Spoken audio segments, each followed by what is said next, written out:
me ask kind of this secondary spin-off question about the practical piece of this as well as the biblical or theological piece, because there are probably people who might be listening and thinking, this is overwhelming. I don't even know where to start, right? Mm. I can't do all of it. I want to do something, but I don't know where to start. What would be something you would be able to say as a way to be able to integrate the biblical, theological, and practical for someone who really, to use Dr. Teresa's words, want to just try it the first time and see what happens, right? Thinking about how we might have some behaviors. What can we do for the first time to just try it? I have maybe two answers. One for maybe the church leadership. One of the first things is what I had with what my leaders do is I said, take a bulletin from the moment you enter into the church to the moment you exit the church.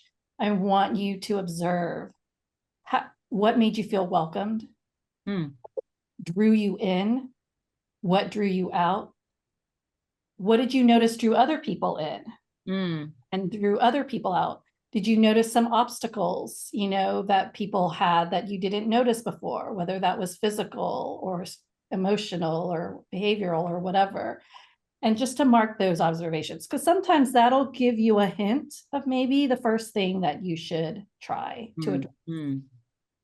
Then practically, as you're trying to do something crazy and new, is like I said, go do something, and and it doesn't have to be grand. It could be something small, but do it when people are more in the open spirit to try something. That always tends to be around whatever the holidays are, something thematic, right? Because then they're going to be, even if they don't like it, a little bit more forgiving. They're like, oh, it's because it was Pentecost. Oh, that Advent service. Yeah, you know what I mean? Like, just sometimes it's just easier to try when people are a little bit more like, oh, there is supposed to be something different here, just because of the holiday. Yeah. That's a great point. And Teresa, I was thinking too, sometimes summertime is also a time when people are less attached to things being, always a particular way, and even experimenting with worship outdoors. If you change, or if you have a fellowship hall, if you usually worship in the sanctuary, if you want to worship in the fellowship hall, sometimes a change of location can also just change people's feeling about what's going on. It's like, oh, okay. Or again, having worship in people's homes or something. If there's they don't have that pew that they always sit in. Right. And so, and introducing it in a spirit of openness and experimentation, and saying, this is not something we're going to do forever. We're just trying this, and let's talk about it. And also, I think important to create opportunities, right, for feedback and reflection, so that you're not just saying, and here it is, and that's it, and we're not going to even talk about it, right? But make it an opportunity for reflection. Yeah. I want to go back to Teresa, something you said early on, which is start with who's there. If don't focus on trying to draw in, first of all, people who aren't there, but pay attention to who's actually in the community. And you might be surprised at if doing a little inventory of like who's there and what gifts do they have? Maybe you've got like a ukulele player. Maybe you've got a baker, or maybe you've got somebody who actually would love to read but has never been asked. And maybe you don't just start by trying to do something specifically for children, but maybe you start paying closer attention to the gifts of the people who are actually in the room and see what happens. I love that, Martha, because I do think we have congregations where there are no children, right? Right, exactly. And yet that doesn't mean you still can't do intergenerational worship, because again, it is about all ages in the spectrum. Yeah. Absolutely. And who is there? I really like that lean in. one of the things I appreciate about both of you bringing this up, because it reminded me of a time where someone was invited to actually start baking our communion bread. It was someone who was recently homebound, Mm. and she really wanted to still be involved, but she just wasn't able to get out. She wasn't as mobile as Mhm. she had been, but she wanted to contribute to worship in a meaningful way. And she had always baked things when we have special times of fellowship. People loved what she brought. And so one of the deacons just suggested, well, would you like to bake our communion bread? It's Listen, beautiful. it was so amazing. First of all, we were Mm. like, yeah, so let me have all the communion, all the communion bread because it was good. But just the fact that she was able to still participate in a very meaningful way, and people knew that it was her baking it as well as her contribution of being there. And so to think about intergenerational and what that meant when people knew that they were eating her bread and that sort of thing. So there are so many ways that we really can engage intergenerationally in our worship time. So thank you for Yeah, that. one more thing too. Absolutely. I also think we need to give permission for people to opt out. Um, Yeah. just like we wouldn't force a child, to do something that they're not ready for or don't understand completely or uncomfortable with. Mhm. I think that also will relieve a little bit of the stress and the tension, is to give permission. Yeah. Because again, if we're honoring the person, right, then we have to honor the person's ability to advocate for themselves and to say, I'm not ready, or Mhm. I don't want to do this. And so, it's important. Yeah. That's true. And not making them feel any type of way. Just Yeah. they don't want to do it, and that's okay. Yeah. No coercive liturgy, I think is Yeah. the important principle. Yeah. Yes, yes, Yeah. yes. So in our final segment, as we bring this time to a close, I promise you all, I could probably keep talking to you for another hour a Mhm. piece, right? But we won't do that today.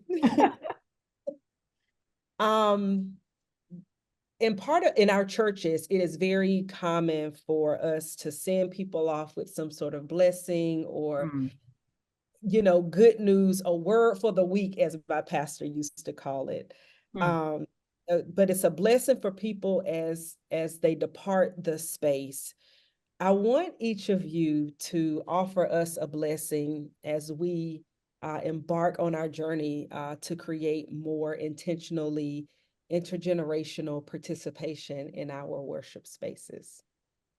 I just want to assure everyone that intergenerational worship ministry is joyful. Mm.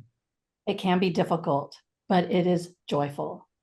But I also want you to buckle your seatbelts and be prepared, because just as if we send people off after worship, the gospel does not remain in the church.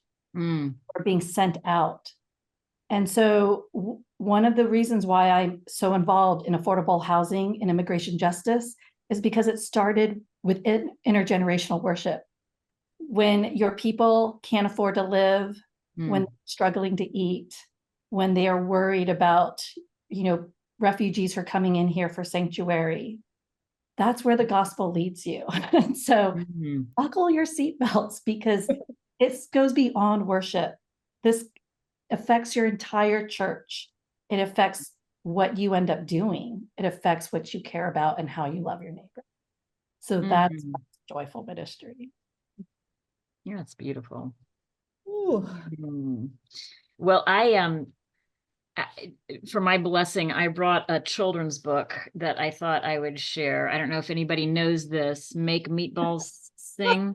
I Love love it. I it. love it. This is, some people may know the artist, who was a nun, Karita Kent. Oh yeah. Mm-hmm. Do you know that name?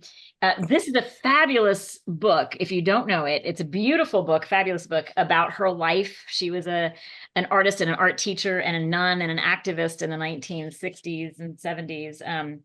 And one of the things that she was really focused on is helping children, but not just children, all people, to express themselves through art, through visual art.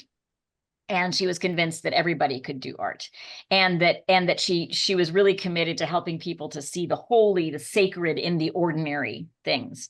And so the title of the book comes from one of her pieces of art. I'll see if I can just show it to you, that says "Make Meatballs Sing." So that's actually a copy of her. But let me just read you this little snippet from the book, and let this be a kind of blessing. In her screen print titled "Song About the Greatness," that's the name of this thing, Carita borrowed the slogan for Del Monte tomato sauce, "Make meatballs sing." That's where she got those words. It was from an advertisement at the time for Del Monte tomato sauce. And if you look at it closely, you'll see that she has written a psalm inside the word "sing." I'll show it to you in just a minute, but here's what it says.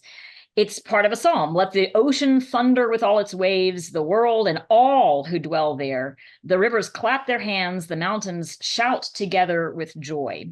So let me show it to you. This is the piece. It's in here where she has inscribed the words of that psalm in her own handwriting. And she says, "Scripture and billboards are talking to each other. If mountains can shout and rivers clap their hands, then meatballs can sing." In her way, Carita invited others to see the sacred in the everyday. I love it. So there's my invitation. Go out and make meatballs sing. Oh, wow. I told you all that this would be a treat today. In our guest, or with our guest, Dr. Martha Morkish and the Reverend Dr. Teresa Cho. We have truly been blessed by your time. May your words and your blessings live long.